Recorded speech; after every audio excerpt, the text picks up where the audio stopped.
Salut les amis, j'espère que vous allez bien. On est parti aujourd'hui donc pour un petit retour sur la soirée de la veille côté merengue, la victoire du Real Madrid 2 buts à 1 face au Shakhtar Donetsk.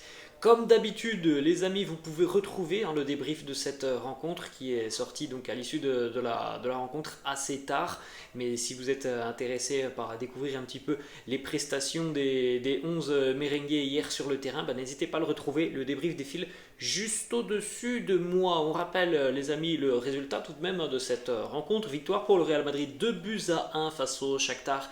Buteur côté merengue, Rodrigo et Vinicius.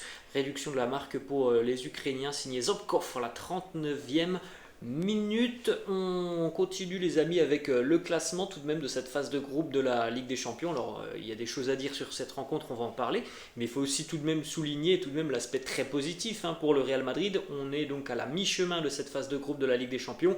Le Real est déjà quasiment assuré d'être qualifié en huitième de finale de la Ligue des Champions. Un résultat positif la semaine prochaine face aux Ukrainiens du Shakhtar de nouveau qualifiera officiellement les merengues pour les huitièmes de finale de la Ligue des Champions. Donc voilà, le constat est très positif pour le Real Madrid et ce dont on avait parlé il y a quelques semaines, les amis, devraient pouvoir potentiellement se mettre en place sur peut-être les deux dernières journées de phase de groupe, c'est-à-dire que Carlo pourra certainement faire tourner le groupe sur les deux dernières journées de phase de groupe parce que ça sent très bon la qualif, tout simplement pour les merengues qui comptent déjà 5 points d'avance sur le Shakhtar, donc autant dire qu'un bon résultat la semaine prochaine pourrait assurer déjà la qualif pour les merengues. Petite information aussi qui concerne Carlo Ancelotti.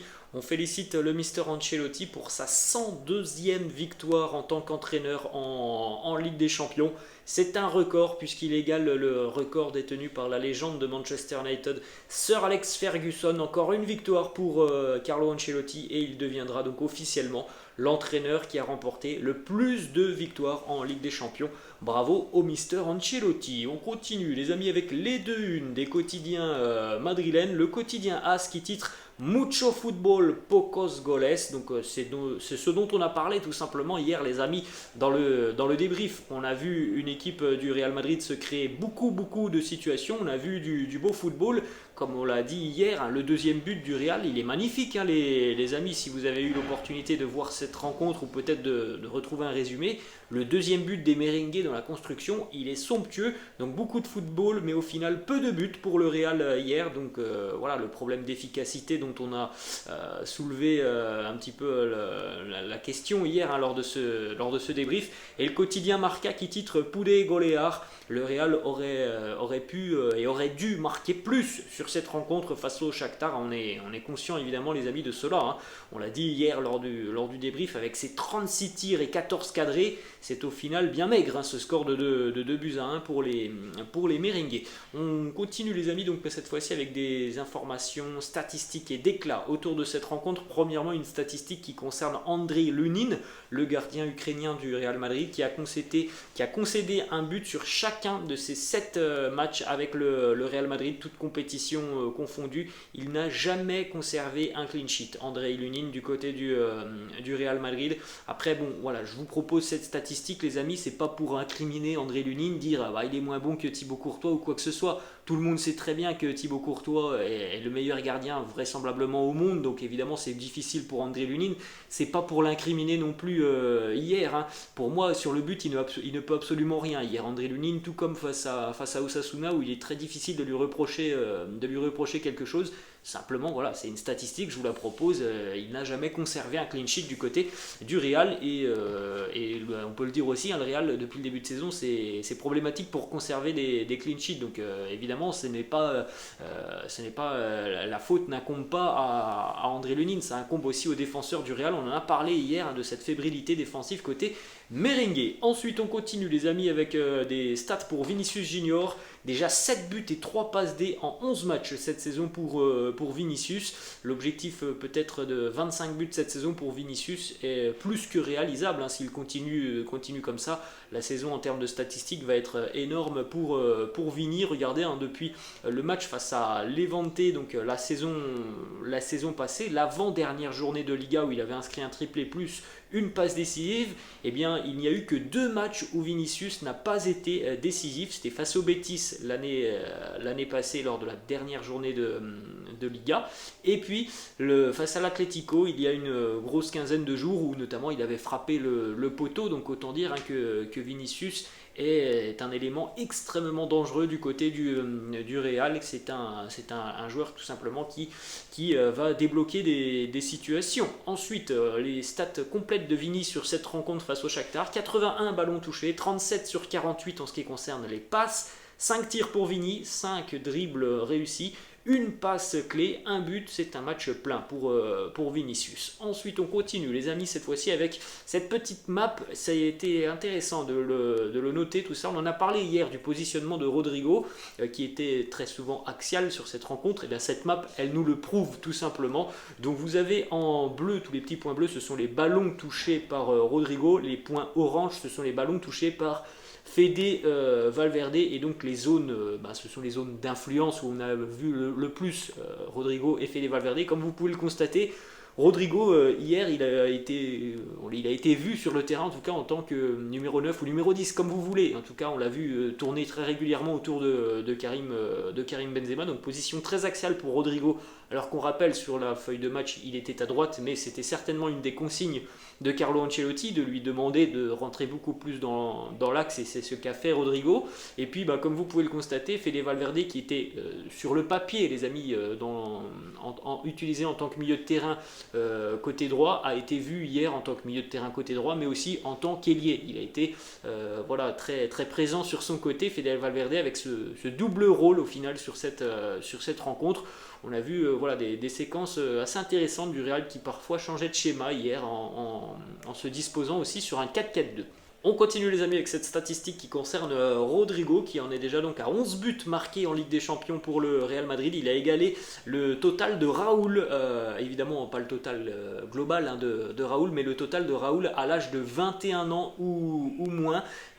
C'est un record du côté du Real Madrid, à l'âge de 21 ans ou moins.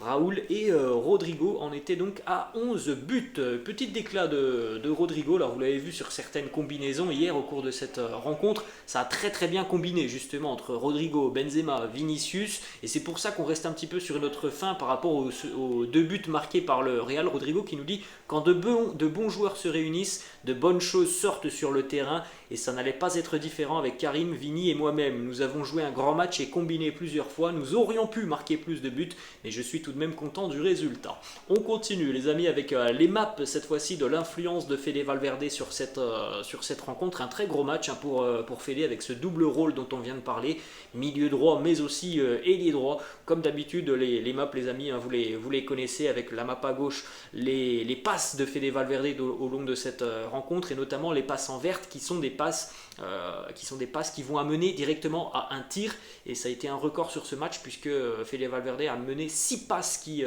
précèdent un tir. On a la passe en bleu aussi, les passes en bleu qui sont des passes progressives vers l'avant. On continue les amis avec la map au milieu, donc ce sont les progressions de Fede balle au pied, donc il y a les progressions vers l'avant qui sont en jaune, puis il y a les autres en blanc, ce sont les progressions de Fede balle au pied. On a aussi les 1 contre 1 symbolisés par les petites étoiles, et puis donc à droite la map qui concerne les actions défensives de Fede Valverde. C'était un match plein pour Fede. Comme on l'a dit hier lors du débrief, peut-être un petit déchet de Fede dans le dernier geste, parce qu'il a eu aussi des tirs lors de cette rencontre, et que lui comme beaucoup d'ailleurs ont été assez malchanceux dans le dernier geste. Mais grosse activité encore défensivement pour Fede, 4 interceptions, 5 récupérations de balles, des duels aériens, des tacles. Bref, ça a été encore un gros match pour Fede. 82 ballons touchés, près de 84% de précision de passe, 7 passes clés, 6 tirs, 3 cadrés pour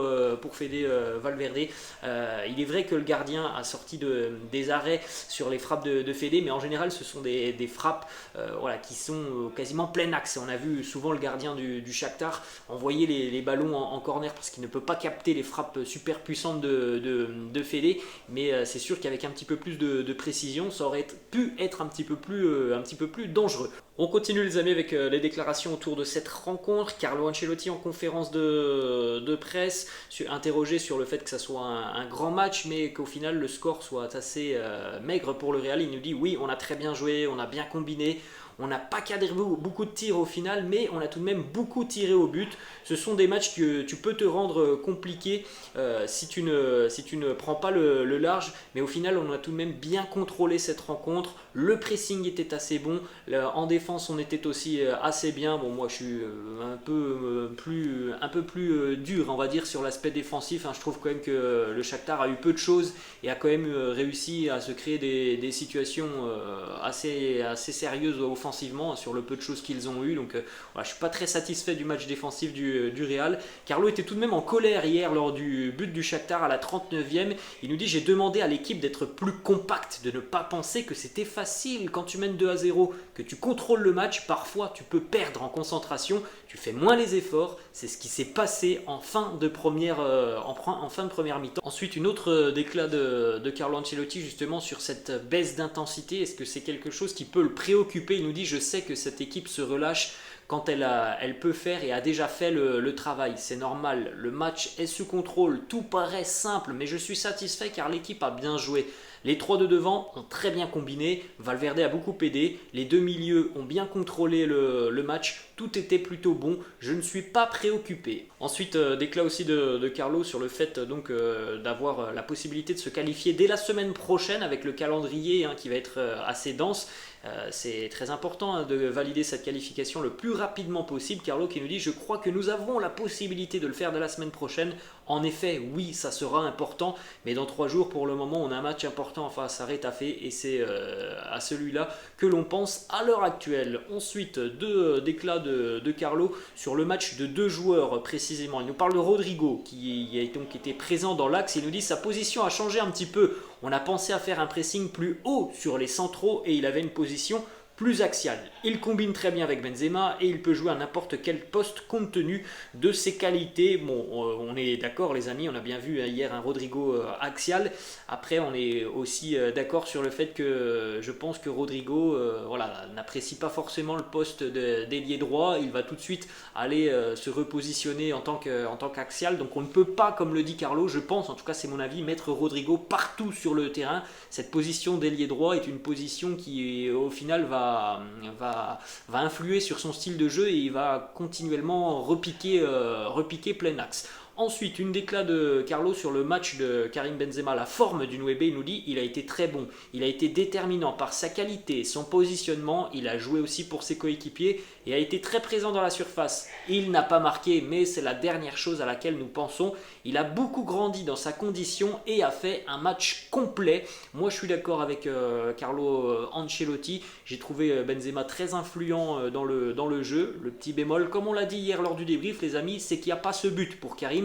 Après, moi je trouve qu'il y a beaucoup de mieux pour le Nueve. Alors c'est vraiment quelque chose qui déchaîne un petit peu les passions sur les réseaux sociaux. Certains pensent que Karim au final a été très moyen sur ce match, d'autres voient des progrès. Moi je suis plutôt partisan du fait que j'ai beaucoup aimé le match de Karim. Il a été très influent dans le jeu, il y a eu beaucoup de combinaisons et que le but va arriver. De toute façon il arrivera ce but pour le Nueve et je pense que ça sera un but qui lui fera beaucoup de bien.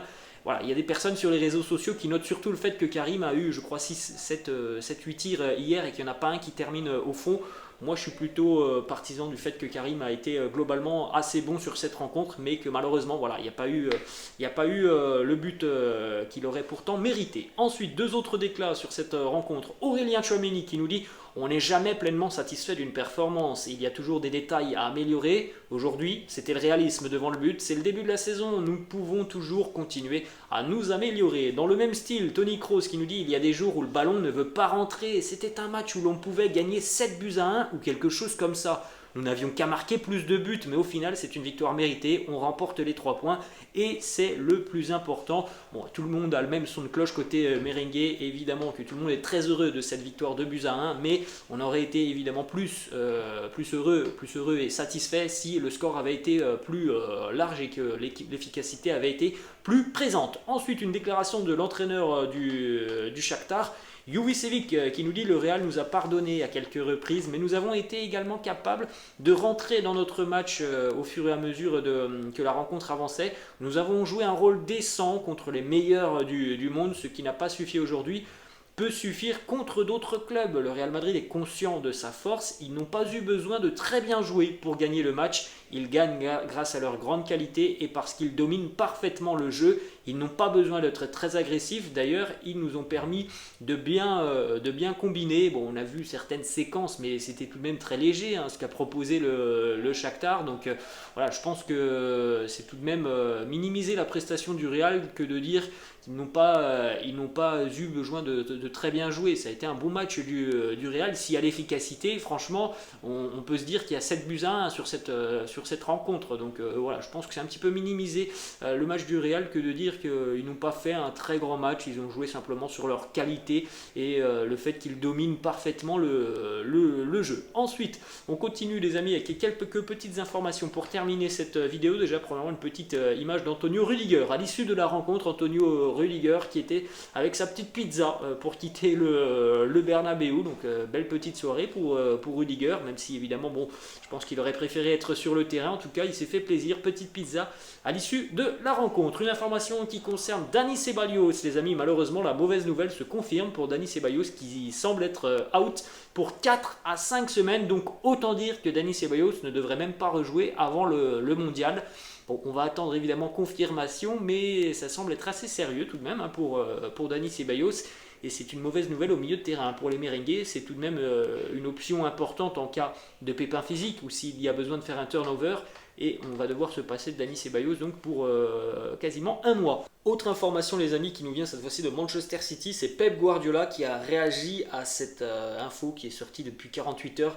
Certains médias et notamment certains médias madrilènes et espagnols annoncent qu'une clause serait présente dans le contrat d'Erling Haaland pour que l'international norvégien puisse rejoindre le Real en 2024. Réponse de Pep Guardiola hier en conférence de presse: Haaland n'a pas de clause pour le Real Madrid ou pour n'importe quelle autre équipe. Voilà, les mots et les infos sont donnés par Pep Guardiola. Il n'y a pas de clause spécifique pour le Real. On termine les amis avec une petite information très intéressante parce que c'est évidemment un entraîneur qui à l'avenir pourrait venir tout simplement et revenir du côté de Madrid. Xabi Alonso va connaître sa première expérience professionnelle avec une équipe A puisqu'il est devenu hier officiellement le nouvel entraîneur du Bayer Leverkusen. On lui souhaite évidemment plein de bonnes choses dans cette aventure. Xabi Alonso qui a récemment entraîné l'équipe B de la Real Sociedad de la saison passée, équipe B qui était en deuxième division espagnole, et Xabi Alonso qui pourrait peut-être à l'avenir devenir entraîneur du Real Madrid dans quelques années. C'est en tout cas l'une des options côté madrilène, on le sait. Il y aura certainement Raúl qui deviendra entraîneur du Real. Xabi Alonso fait partie aussi des candidats. Voilà les amis, la fin de cette vidéo, j'espère que ça vous a plu. N'hésitez pas comme d'habitude à lâcher un petit pouce bleu, n'hésitez pas non plus les amis à vous abonner à la chaîne. Je vous laisse, je vous dis à la prochaine, ciao.